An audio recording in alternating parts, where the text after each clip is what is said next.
इस स्टोरी में 7 कैरेक्टर है: लुइस, राचेल, एली, गेग, जड, विक्टर पास्कोव और एक बिल्ली जिसका नाम चर्च है। स्टोरी के शुरुआत में हम लुइस और उनके फैमिली को देखते हैं। बीवी राचेल, बेटी एली, उनका बेटा गेग और उनका एक पेट भी होता है जिसका नाम चर्च है।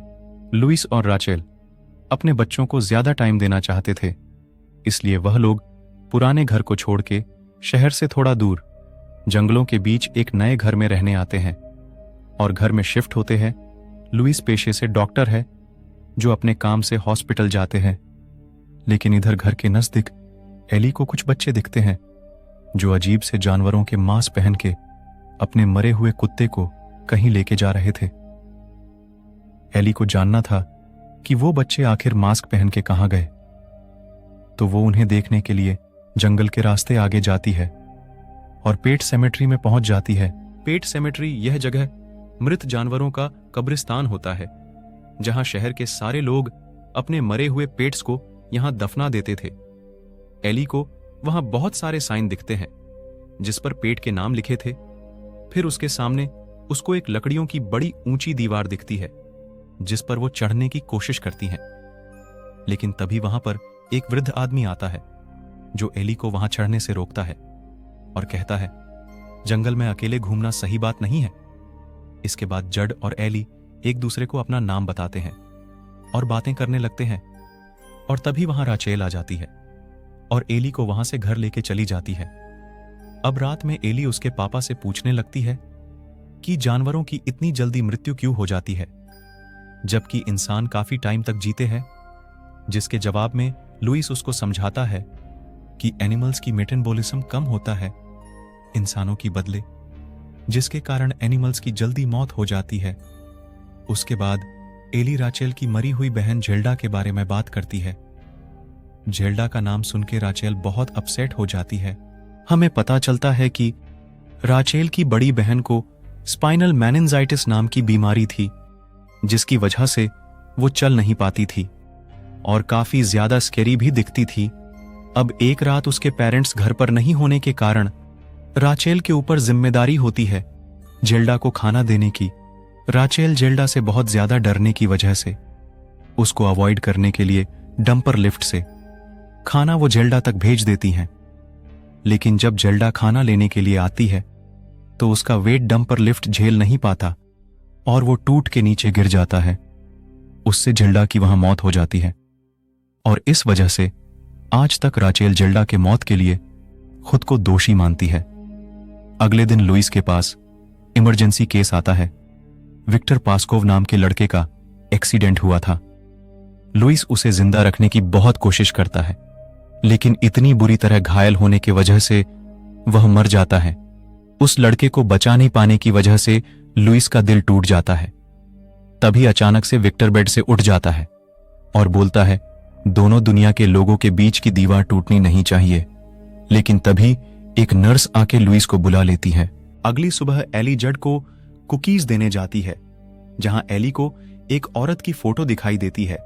जड कहता है कि वह उसकी वाइफ की फोटो है जो कि अब इस दुनिया में नहीं है। इसके बाद जड क्रीड फैमिली के साथ डिनर करता है और वो सब साथ में काफी एंजॉय भी करते हैं। लेकिन रात में सोने के बाद लुइस को अजीब तरह के सपने आते हैं। सपने में वह देखता है कि विक्टर उसे बुला रहा है। इसके बाद वो घर का दरवाजा खोलता है और खुद को जंगल में पाता है। फिर लुइस चलते हुए पेट सेमेट्री में पहुंच जाता है और उस लकड़ी की दीवार को पार करने की कोशिश करता है, लेकिन तभी विक्टर उसे वार्न करता है और कहता है यह जमीन शापित है। और इसके बाद गेग लुइस को नींद से उठा देता है, लेकिन बेड से बाहर जाते टाइम अपने पैर पर मिट्टी देखकर वह काफी शॉक हो जाता है और सोच में पड़ जाता है कि वो सपना देख रहा था या फिर वो सच में रात को पेट सेमेट्री में गया था। हैलोवीन के दिन जड लुइस को बुलाते हैं कुछ दिखाने के लिए, जिसके बाद लुइस को पता चलता है कि उनके कैट को ट्रक ने कुचल दिया है। चर्च की मौत के बारे में सुनने के बाद एली का दिल टूट जाएगा, इसलिए लुइस और राचेल डिसाइड करते हैं कि वो लोग चर्च के बारे में एली को कुछ नहीं बताएंगे। इसके बाद रात को लुइस जड के साथ पेट सेमेट्री में चला जाता है चर्च को दफनाने के लिए। लेकिन जड लुइस को लकड़ियों के दीवारों को पार करके पानी की रास्ते से एक नए जगह पर लेके जाता है और चर्च को वहां दफनाने के लिए कहता है। अगली सुबह लुइस और राचेल एली के पास आते हैं और उसको बताते हैं कि चर्च कहीं भाग गया है। तो एली उन्हें बताती है कि चर्च कल रात को लौट आया है और वह अभी उसके अलमारी में छुपा हुआ है। इसके बाद लुइस अलमारी में चेक करने जाता है और वहां चर्च को जिंदा देखकर शॉक हो जाता है, क्योंकि उसने खुद के हाथों से चर्च को दफनाया था। इसके बाद लुइस सोच में पड़ जाता है और उस जगह के बारे में जानने की कोशिश करता है। यहां चर्च भी पहले जैसा नहीं दिख रहा था और उससे काफी गंदी स्मेल आ रही थी। इधर लुइस नोटिस करता है कि चर्च अब पहले जैसा शांत कैट नहीं है और उसका नेचर बहुत अग्रेसिव हो चुका है। अब अगली सुबह लुइस जाके जड को बताता है कि चर्च वापस आ चुका है, लेकिन उसे समझ नहीं आ रहा है कि यह सब कैसे पॉसिबल है। जवाब में जड उसको बताता है कि चर्च को जिस जगह पर दफनाया था वह जगह शापित है और जंगल के उस हिस्से में एक शैतान का वास है। जड कहता है कि उस जगह में अलग ही शक्ति है जो मरे हुए जानवरों को जिंदा कर देती है, लेकिन जिंदा होने के बाद वो लोग पहले की तरह नहीं रहते हैं। अब यही सब सुन के लुइस अपने घर आता है और चर्च को घर के किचन में देखता है, जहां चर्च लुइस पर हमला करने ही वाला था। तभी सही टाइम पर लुइस उसे रोक लेता है, पर इस हादसे को देखकर लुइस चर्च को मारने की कोशिश करता है, लेकिन वो ऐसा कर नहीं पाता है और वो चर्च को घर से दूर एक हाईवे रोड के पास छोड़ आता है और एली को वही बात बताई जाती है कि चर्च कहीं भाग गया है। अब एली के बर्थडे पर क्रीड फैमिली एक छोटी सी पार्टी रखते हैं। सब बहुत खुश थे, पर एली चर्च को बहुत ज्यादा मिस करती है। अब यहाँ गेम खेलते टाइम एली को अचानक से चर्च दिखता है और वो उसे लाने जाती है। गेग भी एली का पीछा करते हुए उसके पीछे जाता है। तभी वहां एक ट्रक उनके तरफ आता है और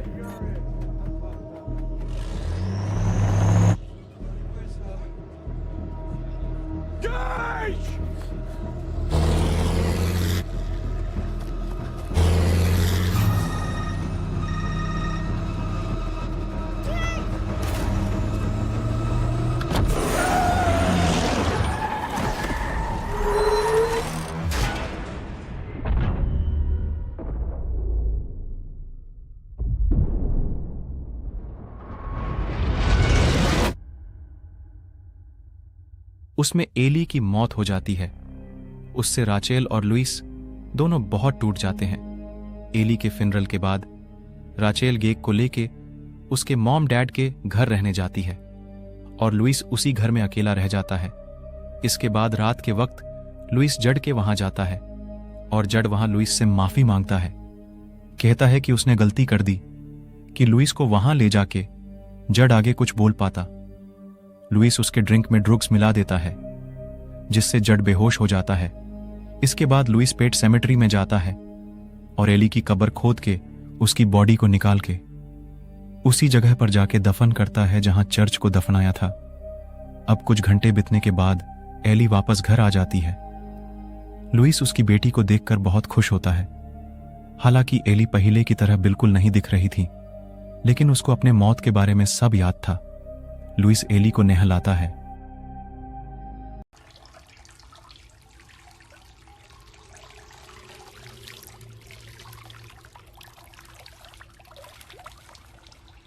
और दोनों साथ में बेड पर सो जाते हैं। इधर राचेल के मॉम डैड के घर पर गेग को विक्टर के विजन्स आने लगते हैं और वो उसका नाम लेके चिल्लाने लगता है। राचेल को ये चीजें सही नहीं लग रही थीं, जिसके कारण से वो लुइस के मोबाइल पर कंटिन्यू कॉल किए जा रही थी। लुइस को पता था कि उसने क्या किया है, इसलिए वो राचेल के कॉल को अवॉइड कर रहा था। परेशान होकर राचेल अपने घर जाने का फैसला कर लेती है और जड को कॉल करके लुइस की खबर लेने के लिए कहती है। इधर सेम टाइम पर एली की हरकतें और ज्यादा डिस्टर्बिंग होने लगती है। वो लिविंग रूम में डांस करते हुए गुस्से में चीजों को तोड़ने लगती है। अब इधर जड राचेल के कहने पर लुइस का हालचाल पूछने उसके घर आता है।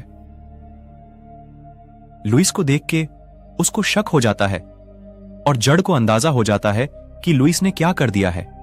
इसके बाद जड उसको वॉर्न करता है और एली को फिर से मार देने के लिए कहता है। लुइस इससे सहमत नहीं होता है और इधर एली भी जड की बातों को सुन लेती है। मुसीबत देख के जड घर जाके गन उठा लेता है और तभी उसे घर के ऊपर से कुछ आवाजें आने लगती है। वो जैसे ही सीढ़ियों से ऊपर जाता है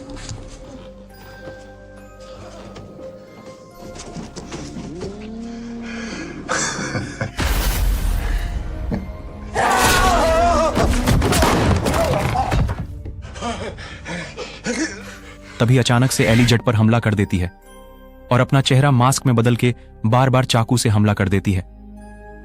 अब इधर राचेल और गेग रिटर्न अपने घर आ चुके होते हैं। राचेल लुइस से बात कर ही हुई होती है। तभी वहां एली आके राचेल को डरा देती है। अब राचेल को पता था कि वो अब ये बेटी नहीं हो सकती, तो इसलिए वो एली को इग्नोर कर देती है और गेग को लेकर ऊपर रूम में चली जाती है। इसके बाद लुइस भी ऊपर कमरे में जाता है और राचेल को सब कुछ बताता है, लेकिन राचेल उसको समझाने की कोशिश करती है कि वो एली नहीं हो सकती है, क्योंकि मरे हुए लोग वापस जिंदा नहीं होते। अब यही सब चलते एली उन दोनों की बातें सुनती है और लुइस को लगता है कि राचेल की बातों से एली सैड हो गई है। इसलिए लुइस एली का पीछा करता है और जड का बाहर का दरवाजा खुला देख के जड के घर पर पहुंच जाता है। लेकिन इधर लुइस के एब्सेंस में एली राचेल को मारने की कोशिश करती है, लेकिन राचेल जैसे तैसे करके एली से बच के दूसरे रूम में चली जाती है। अब यही सब चलते वक्त लुइस को जड के घर में जड की डेड बॉडी दिखती है। ये सब देख के लुइस अपने घर दौड़ के आता है और यहां राचेल एली से बचने के लिए खिड़की तोड़ के नीचे जाने की कोशिश करती है, पर तभी वहां लुइस आ जाता है और राचेल गेग को बचाने के लिए लुइस के पास उसे ड्रॉप कर देती है, लेकिन वो खुद नीचे आ पाती उससे पहले एली रूम के अंदर आके राचेल को चाकू से मार देती है। इधर लुइस गेग को कार में लॉक करके राचेल के पास जाता है और तभी पीछे से एली आ जाती है और लुइस के सर पर चेयर मार के लुइस को बेहोश कर देती है और फिर राचेल की डेड बॉडी को एली शापित जगह पर लेके जाके दफना देती है। इधर लुइस को होश आने के बाद उसको लगता है कि अब उसे एली को मारना होगा।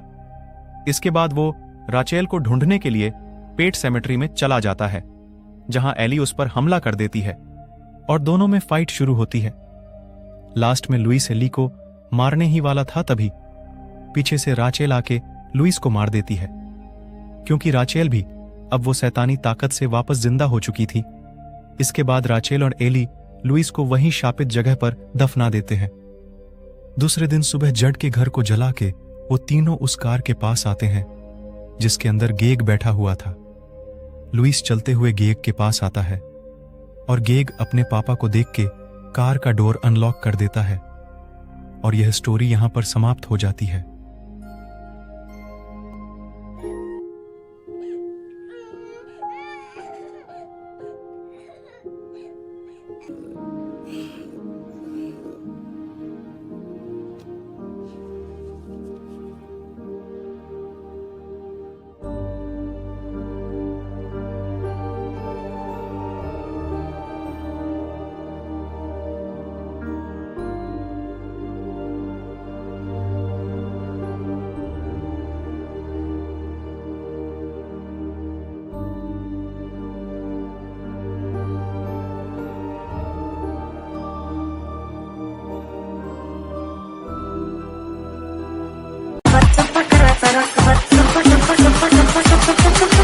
Please subscribe to my YouTube channel. Tarakat whatever. Okay, thank you.